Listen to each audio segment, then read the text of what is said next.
காரில் திமுக கொடியை கழற்றி பாஜக கொடியை ஏற்றிய பாஜக தலைவர் அண்ணாமலை.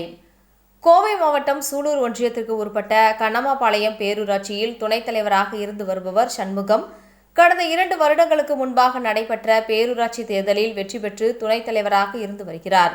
இங்கு தலைவராக திமுக கட்சியை சேர்ந்த பெண் தலைவர் இருந்து வருகிறார். திமுக தெற்கு மாவட்ட செயலாளர் தளபதி முருகேசனின் தம்பியின் மனைவி ஆவார். இந்நிலையில் துணைத் தலைவராக சண்முகம் பதவியேற்ற நாளிலிருந்து பேரூராட்சிக்கும் துணைத் தலைவருக்கும் இடையே கருத்து வேறுபாடு இருந்து வந்துள்ளது. இது தொடர்பாக திமுக மேலிடத்திற்கு பலமுறை தகவல் கொடுத்தும் எவ்விதமான நடவடிக்கையும் எடுக்காத காரணத்தினால் கட்சியில் ஏற்பட்ட மனக்கசப்பு காரணமாக திமுகவில் பிரிந்து இருந்துள்ளார்.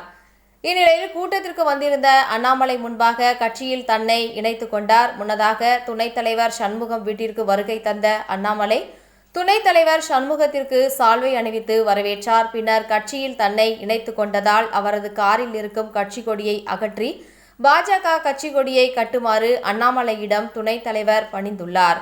உடனடியாக அதை ஏற்றுக்கொண்ட அண்ணாமலை காரில் இருந்த கொடியை அகற்றி பாஜக கொடியை காரில் கட்டினார்.